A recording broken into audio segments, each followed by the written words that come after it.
അച്ഛന്റെ അടുത്തോട്ട് വരികയാണ്. എനിക്ക് അച്ഛനെ കാണണം, എനിക്ക് കുറെ കാര്യങ്ങൾ. പക്ഷെ ഈ കുട്ടി ഒരു വർഷം മുമ്പ് തൊട്ട് ഇവരോട് എല്ലാവരോടും പറയുന്നുണ്ട് ഇവരുടെ ദാമ്പത്യ ജീവിതത്തിൽ പ്രശ്നങ്ങളാണ്, എനിക്ക് സംസാരിക്കണം, ഞാൻ അൺഹാപ്പിയാണ് ഒത്തിരി പ്രാവശ്യം പറയുന്നുണ്ട്. അത് ഈ പത്മകുമാറും എന്നോട് പറയുന്നുണ്ട്. അഖിൽ NRDയുടെ ഭാര്യ മേഘ ഒരു ബസ് കണ്ടക്ടറായ അനൂപ് എന്ന ആളിൻ്റെ കൂടെ ഒളിച്ചോടിയത് നമ്മൾ അറിഞ്ഞതാണല്ലോ. ഒളിച്ചോടുന്നതിൻ്റെ CCTV ദൃശ്യങ്ങളും നമ്മൾ കണ്ടതാണ്. ഒളിച്ചോടാൻ നിൽക്കുന്ന മേഘയെ കാത്ത് കാറുമായി അനൂപ് വന്ന് നിൽക്കുന്നതും മേഘ 2-3 ബാഗുമൊക്കെയായി അനൂപിൻ്റെ കൂടെ രാത്രിയിൽ ഒളിച്ചോടുന്നതും ആ CCTV ദൃശ്യങ്ങളിൽ ഉണ്ടായിരുന്നല്ലോ.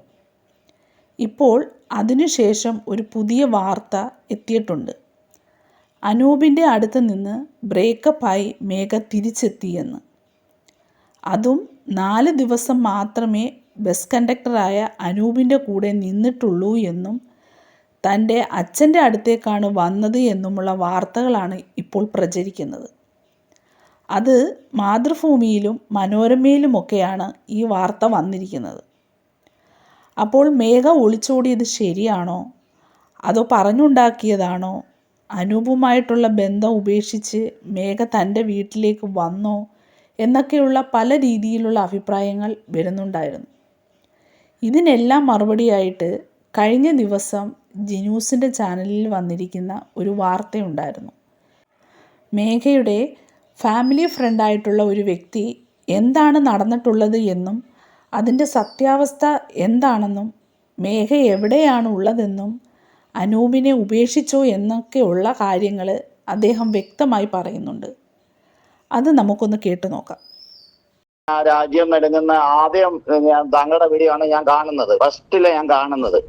ഞാൻ കൊച്ചിയിലായിരുന്നു. അപ്പം ഈ വീഡിയോ കണ്ട ഉടനെ ഇതിന്റെ ഒരു തലക്കെട്ടൊക്കെ എനിക്കൊരു കൗതുകമായിട്ട് തോന്നി. രാജ്യം എന്നൊക്കെ പറഞ്ഞ ഭയങ്കര തമ്പുലൈനൊക്കെ ഭീകരമായിരുന്നു. ആ വീഡിയോ അത്ര ഓടിയെന്നാണ് എനിക്ക് തോന്നുന്നത്. തലക്കെട്ടും അവതരണ ശൈലിയൊക്കെ പൊളിച്ചു എന്തായാലും. അപ്പൊ ഈ സംഭവത്തില് ഈ രാത്രി ഒരു 12:30 ആയപ്പോഴാണ് എന്നെ അദ്ദേഹം വിളിക്കുന്നത്, ഈ കുട്ടിയുടെ പിതാവ് വിളിക്കുന്നത്. അദ്ദേഹത്തിന്റെ പേര് പത്മകുമാർ എന്നാണ്. അതായത് ഒറിജിനൽ പിതാവ്, രണ്ടാമത്തെ അല്ലേ? അതായത് ആദ്യത്തെ അച്ഛൻ. ഈ കൊച്ചിന് 2 അച്ഛന്മാരാണ്, അറിയാമല്ലോ. ഒരു അഡ്വക്കേറ്റ് ഷാജി നൂറനാട്, കോൺഗ്രസ് പാർട്ടിയുടെ ആലപ്പുഴ ജനറൽ സെക്രട്ടറി ഒക്കെ അയാള്. കോൺഗ്രസ് പാർട്ടിയുടെ അത് ചെറിയൊരു നേതാവാണ് അവിടത്തെ. അപ്പം അമ്മ ലത എന്നാണ് പേര്, അമ്മയുടെ പേര്. അപ്പൊ ഇവര് ഡിവോഴ്സ് ആയതാണ്. ഫസ്റ്റില് ഇവര് തമ്മിൽ ഒളിച്ചോടിയതല്ല. അതായത് പത്മകുമാർ ഈ കൊച്ചിന്റെ അമ്മയും കൂടെ ജീവിക്കുമ്പോ അവര് ഒളിച്ചോടിയതല്ല. പക്ഷെ പല ചാനലുകളും ഒളിച്ചോടിയതായിട്ടാ വന്നത്. ഒളിച്ചോടിയതല്ല, ഇവര് മ്യൂച്വൽ ഡിവോഴ്സ് ചെയ്തതാണ്. അങ്ങനെയാണ് ഷാജിയെ കെട്ടുന്നത് അവര്. പിന്നെ ഈ കുട്ടി അവരുടെ കൂടെയാണ് വളർന്നതൊക്കെ, ഈ രണ്ടാനച്ഛന്റെ കീഴിൽ. പിന്നെ അവിടുന്ന് എന്തൊക്കെയോ പ്രശ്നം ഉണ്ടാക്കി ഒന്നാനച്ഛന്റെ വീട്ടിൽ വന്ന് കൊച്ചിന് കുറച്ച് കാര്യങ്ങളൊക്കെ വിഷമമൊക്കെ ആയിട്ട് പുള്ളിയുടെ കൂടെയും നിന്നിട്ടുണ്ട്. കൂടുതലും ഭൂരിഭാഗം നിന്ന ലതയുടെ കൂടെയാണ്. ഇത് ഒന്നാമത്തെ അച്ഛൻ ആള് ഒരു ശുദ്ധനാണ്. ആള് ഭയങ്കര ഒരു പിതാവിനും ഇല്ലാത്ത സ്നേഹമാണ് ഈ മോളോട്. അങ്ങനെയാണ് കൊഞ്ചിച്ച് വളർത്തിയത്. കാശുമുണ്ട്, അത്യാവശ്യം നല്ല പണവും ഉണ്ട്. പുള്ളിയുടെ ലീഗൽ കാര്യങ്ങളെല്ലാം ചെയ്തു കൊടുക്കുന്നത് ഞാനാ. അങ്ങനെയാണ് ഞാനുമായിട്ടുള്ള പുള്ളിയുടെ ബന്ധം. പുള്ളിക്ക് ഒരുപാട് സ്വത്തുക്കളും കാര്യങ്ങളൊക്കെ ഉള്ളതുകൊണ്ട് പുള്ളിയുടെ ലീഗലായിട്ടുള്ള കാര്യങ്ങളെല്ലാം നോക്കുന്നത് ഞാനാ, ഈ പത്മകുമാറിന്റെ. ഇത് അറിഞ്ഞു കഴിഞ്ഞപ്പോ ഞാനും പുള്ളിയും തമ്മിൽ നല്ലപോലെ പുള്ളി ഹോസ്പിറ്റലിൽ, പുള്ളിക്ക് തലവേദനയും പനിയും ഒക്കെ കൂടിയിട്ട് തിരുവല്ല ഹോസ്പിറ്റലിലൊക്കെ കൊണ്ടാക്കിയത് ഞാനാണ്. അതുപോലെ ഈ കുട്ടിയെ എത്രയും പെട്ടെന്ന് പിടിപ്പിക്കാൻ വേണ്ടി രമേശ് ചെന്നിത്തലയെ ബന്ധപ്പെട്ട് ഉറങ്ങിക്കിടന്ന സ്ത്രീയെ ഉണർത്തി 2 മണിക്കൂറിനുള്ളിൽ പിടിച്ച് ഇവനെയും അവളെയും കൂടെ പിടിച്ച് സ്റ്റേഷനിൽ കൊണ്ടുവച്ചത് ഞാനാണ്. എന്നിട്ട് ഞാനും പത്മകുമാറും കൂടെ ഈ കുട്ടിയുടെ അച്ഛനും കൂടെ സ്റ്റേഷനിൽ പോയി. അപ്പൊ ഈ പയ്യനുണ്ട്, ഈ പയ്യനോട് ഈ കൊച്ചിന്റെ അമ്മയും രണ്ടാനച്ഛനും സംസാരിച്ചുകൊണ്ട് നിൽക്കുകയായിരുന്നു. ഒരു കാരണവശാലും ഇവൻ ബിൽഡിംഗ് അല്ല. അപ്പൊ ഈ പത്മകുമാറിനോട് സംസാരിക്കാൻ പറഞ്ഞു. അതിനിപ്പുറം കോടതിയിൽ നിന്ന് വിളിച്ചു. അങ്ങനെ ഈ കുട്ടിയായിട്ട് ഞങ്ങൾ കോടതിയിൽ പോയപ്പോ കോടതിയിൽ ജഡ്ജി ചോദിച്ചു ആരുടെ കൂടെ പോകാനാ താല്പര്യം എന്ന് ചോദിച്ചപ്പോ അവന്റെ കൂടെ പോകാനാന്ന് പറഞ്ഞു. അനൂപിന്റെ. അങ്ങനെ അതൊക്കെ അറിയാമല്ലോ, അതൊക്കെ പറഞ്ഞ കാര്യങ്ങൾ തന്നെയാ. അത് കഴിഞ്ഞിട്ട് ഒരു 3-4 ദിവസം കഴിഞ്ഞപ്പോ ഈ കുട്ടി പറഞ്ഞ ഞാൻ അച്ഛന്റെ അടുത്തോട്ട് വരികയാണ്, എനിക്ക് അച്ഛനെ കാണണം, എനിക്ക് കുറെ കാര്യങ്ങള്. പക്ഷെ ഈ കുട്ടി ഒരു വർഷം മുമ്പ് തൊട്ട് ഇവരോട് എല്ലാവരോടും പറയുന്നുണ്ട് ഇവരുടെ ദാമ്പത്യ ജീവിതത്തിൽ പ്രശ്നങ്ങളാണ്, എനിക്ക് സംസാരിക്കണം, ഞാൻ അൺഹാപ്പിയാണ് ഒത്തിരി പ്രാവശ്യം പറയുന്നുണ്ട്. അത് ഈ പത്മകുമാറും എന്നോട് പറയുന്നുണ്ട്. അപ്പൊ ഇവർക്കെല്ലാം ഒരു നാണക്കേട്, കല്യാണം കഴിഞ്ഞ് ഇത്ര ആയതല്ലേ ഉള്ളൂ, സാധാരണ ചട്ടിയും കലമാകുമ്പം തട്ടിമുട്ടിയും നോക്കി ഇരിക്കും, അത് ക്ലിയർ ആയിക്കോളൂ എന്നുള്ള ഇത്ര സീരിയസ് ആണെന്നൊന്നും അറിയില്ലായിരുന്നു. അപ്പോഴാണ് ഈ അജിത്തിന്റെ അഖിലിന്റെ അച്ഛനുമായിട്ടുള്ള ഒരു വിഷയങ്ങളൊക്കെ ഈ കുട്ടി പറയുന്നു. അങ്ങനെ ഒരു പ്രോബ്ലം അവരുടെ വീട്ടില് ആ കുട്ടിക്ക് ഒട്ടും നിൽക്കാൻ വയ്യാത്ത ഒരു അവസ്ഥ വരികയും ഒക്കെ ചെയ്യുമ്പോൾ, അങ്ങനെ ബസ്സിൽ പോകുമ്പോൾ ഇവനുമായിട്ട് കമ്പനിയാവുകയും അവനുള്ള ഒരു സുരക്ഷിതത്വം കണ്ട് അവൾ ഇറങ്ങിപ്പോകുന്നു. അതായത് ഈ പയ്യൻ അനൂപ് എന്ന് പറയുന്നവൻ അവിടെ റൂട്ടിൽ ബസ് ഓടിച്ചോണ്ടിരുന്നതാണോ? അതെ. അവിടെ ഈ കുട്ടി പഠിക്കാൻ പോകുന്ന അവളുടെ ബസ്സിലായിരുന്നു, ഇവന്റെ ബസ്സിലായിരുന്നു. അവൻ കല്യാണം കഴിച്ചിട്ടില്ലല്ലോ? ഇല്ല, അവൻ കല്യാണം കഴിച്ചിട്ടില്ല. അവനൊരു പ്രേമം ഉണ്ടായിരുന്നു, അത് ഇതായിപ്പോയി, ബ്രേക്കപ്പ് ആയിപ്പോയി. അതിന്റെ നിരാശയൊക്കെ ഇരിക്കുമ്പോഴാണ് ഇവളുമായിട്ട് സ്നേഹമായത്. അങ്ങനെ അനൂപിന് അച്ഛൻ മരിച്ചു പോയ ഒരമ്മയും ഒരനിയനും മാത്രമേ ഉള്ളൂ. അനൂപിന് ഒരു ചെറിയൊരു വീടാണ്, അത്യാവശ്യം ചെറിയ ഒരു 10-50 സെന്റ് സ്ഥലമുണ്ട്. ഗവൺമെന്റ് ജോലിയൊന്നുമില്ല. 750 രൂപയുടെ ഡെയിലി ബേസിനാണ് ഇപ്പോഴും പോയിക്കൊണ്ടിരിക്കുന്നത് അനൂപ്. ജോലി കിട്ടിയെന്നങ്ങനെ ഒരു ഇൻഫർമേഷൻ കിട്ടിയായിരുന്നു? താൽക്കാലിക ജോലിയാണ്. എംപ്ലോയർ എന്തോ ഒരു വകുപ്പുണ്ടല്ലോ, 700 ഡെയിലി അന്നന്ന് പോകുന്ന അന്നന്ന് കാശ് കിട്ടും. KSRTC-യിലാണെങ്കിലും ടെമ്പററിയാ. യദുകൃഷ്ണന്റെ ജോലി, യദുകൃഷ്ണൻ ഇല്ലേ വിവാദ നായിക, ആയിട്ട് പ്രശ്നം ഉണ്ടാക്കിയേക്കുന്ന പുള്ളി, അദ്ദേഹത്തിന്റെ അവസ്ഥ തന്നെ. അദ്ദേഹത്തിന്റെ പോലെ ഡെയിലി ബേസിന് പോയിക്കൊണ്ടിരിക്കുമ്പോഴാണ് ഈ കുട്ടിയായിട്ട് സ്നേഹത്തിലാകുന്നതും ഇവരങ്ങനെ രാത്രിക്ക് അങ്ങ് പോകുന്നതൊക്കെ. അതിനുശേഷം 4 ദിവസം അവന്റെ കൂടെ കഴിഞ്ഞോളൂ. കുറച്ച് 3-4 ദിവസം കഴിഞ്ഞു. തോന്നുന്നു 4 ദിവസം. 4-5-ാമത്തെ ദിവസം കുട്ടി വിളിച്ചു പറഞ്ഞു വേറെ ജീവിതം അടുത്തിട്ടൊന്നുമില്ല. അവനോട് അനുവാദം മേടിച്ചിട്ട് തന്നെ പുള്ളി കുട്ടിയെ വീട്ടിൽ കൊണ്ടു നിർത്തിയിരിക്കുന്നത്. കാര്യങ്ങളൊക്കെ പറയാനായിട്ട്, അച്ഛനോട് ഉണ്ടായ സംഭവങ്ങളൊക്കെ വിവരിക്കാനായിട്ട് ആ കുട്ടി വന്നത്. തിരിച്ചു പോകുന്നു തോന്നുന്നു, എനിക്കറിയില്ല. അതായത് അനൂപുമായിട്ടുള്ള ബന്ധം ഉപേക്ഷിച്ചിട്ടില്ല? ഇല്ല, അനൂപുമായിട്ട് ഇപ്പം ബന്ധമുണ്ട്. ഡിവോഴ്സ്, അഖിലുമായിട്ടുള്ള ഡിവോഴ്സിൽ നിന്ന് വക്കീല് വരും. വക്കീല് വന്ന് മ്യൂച്വൽ ഡിവോഴ്സ് ആണ് അവർ ഉദ്ദേശിക്കുന്നത്. അതുകൊണ്ട് ഡിവോഴ്സ് കഴിഞ്ഞിട്ട് ഇവനുമായിട്ട് കല്യാണം നടത്തി കൊടുക്കോ ഇല്ലോ എന്ന് എനിക്കറിയില്ല. എന്തായാലും ആ കുട്ടിക്ക് താല്പര്യമാണെന്നാ പറഞ്ഞിരിക്കുന്നത്. ആ കുട്ടി അവനെ വിട്ട് പോകുകയില്ലെന്നാ ഞാൻ അറിഞ്ഞത്. മനോരമയിലൊക്കെ ന്യൂസ് വന്നിട്ടുണ്ട് ഇപ്പൊ ഇതുമായിട്ട് ബന്ധപ്പെട്ട്. അതെ, അതെന്ത് വാർത്തയാണ് വന്നിരിക്കുന്നത്? അതായത് കുട്ടി അച്ഛന്റെ വീട്ടിലാണ്, ഒളിച്ചോടിയിട്ടില്ല എന്നുള്ള തരത്തിലാണ് കുട്ടി.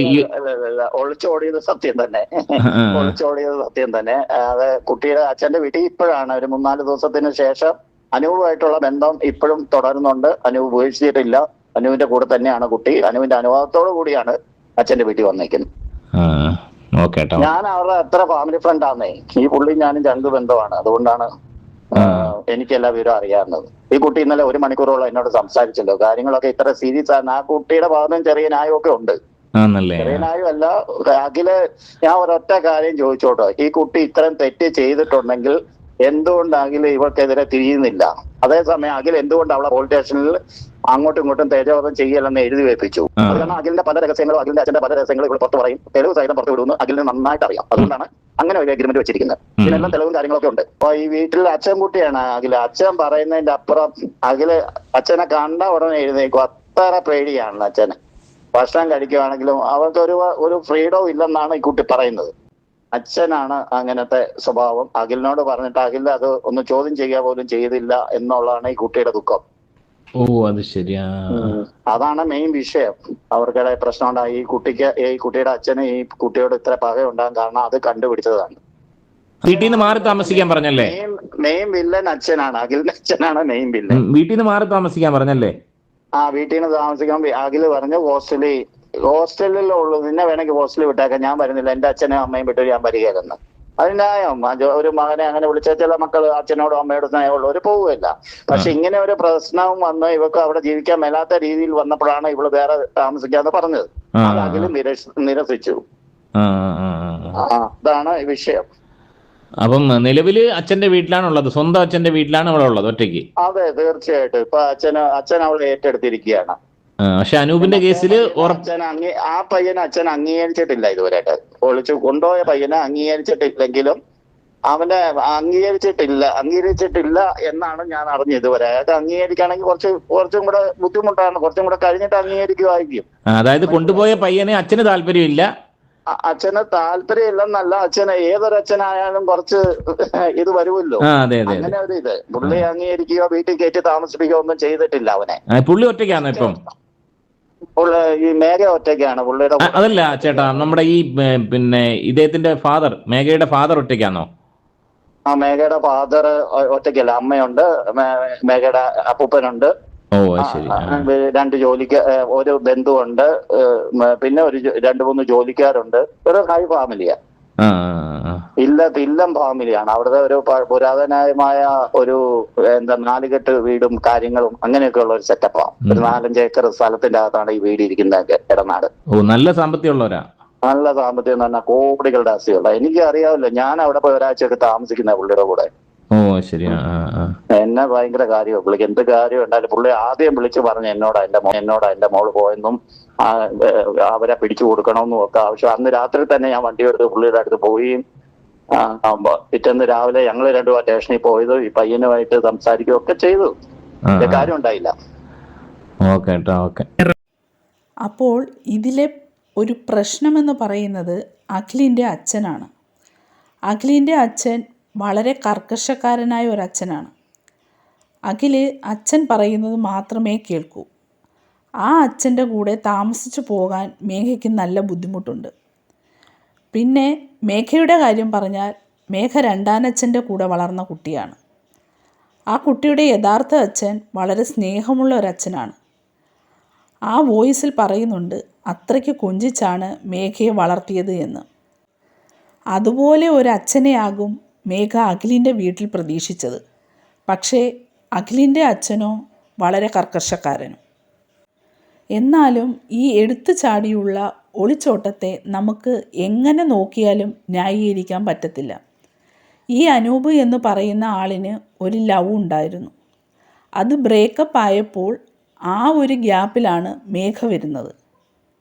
മേഘയെ കാണാനും സുന്ദരി ആയതുകൊണ്ട് അവൾ വിവാഹം കഴിച്ചതാണോ എന്നൊന്നും അവൻ നോക്കിയതുമില്ല. പിന്നെ മേഘ വീട്ടുകാരോട് ഒത്തിരി വട്ടം പറഞ്ഞിരുന്നു എന്ന് പറയുന്നു ഇവിടെ നിൽക്കാൻ പറ്റുന്നില്ല എന്ന്. പക്ഷെ വീട്ടുകാർ അത് സീരിയസ് ആയി എടുത്തില്ല. അച്ഛൻ്റെയും അമ്മയുടെയും കൂടെ നിൽക്കാൻ പറ്റത്തില്ല, നമുക്ക് മാറി താമസിക്കാമെന്ന് അഖിലിനോട് പറഞ്ഞപ്പോൾ അഖിലിന് അച്ഛനെയും അമ്മയെയും ഇട്ടിട്ട് പോരാൻ പറ്റത്തില്ല. ഇല്ലെങ്കിൽ കുറച്ച് നാളത്തേക്ക് ഒരു വീട് എടുത്ത് മാറി ഭാര്യയെയും കളയണ്ട, അച്ഛനെയും അമ്മയെയും കളയണ്ട എന്നുള്ള രീതിയിൽ തീരുമാനിക്കാമായിരുന്നു.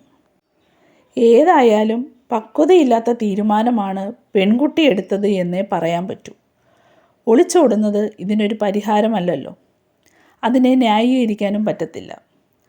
എന്നാൽ ആ കുട്ടിക്ക് ചില ബുദ്ധിമുട്ടുകൾ ആ വീട്ടിൽ സംഭവിച്ചിട്ടുണ്ട് എന്നുള്ള കാര്യം അഖിലിന് അറിയാവുന്നതാണ്. അതുകൊണ്ടാണ് അഖില് അവളെ ആരും അറ്റാക്ക് ചെയ്യരുത് എന്ന രീതിയിൽ പോസ്റ്റ് ഇട്ടതും പോലീസ് സ്റ്റേഷനിലെത്തി കേസൊന്നും വേണ്ട എന്ന് പറഞ്ഞതും. എന്തായാലും ഇതിൻ്റെ കൂടുതൽ കാര്യങ്ങൾ നമുക്കിനി വരും ദിവസങ്ങളിൽ അറിയാം.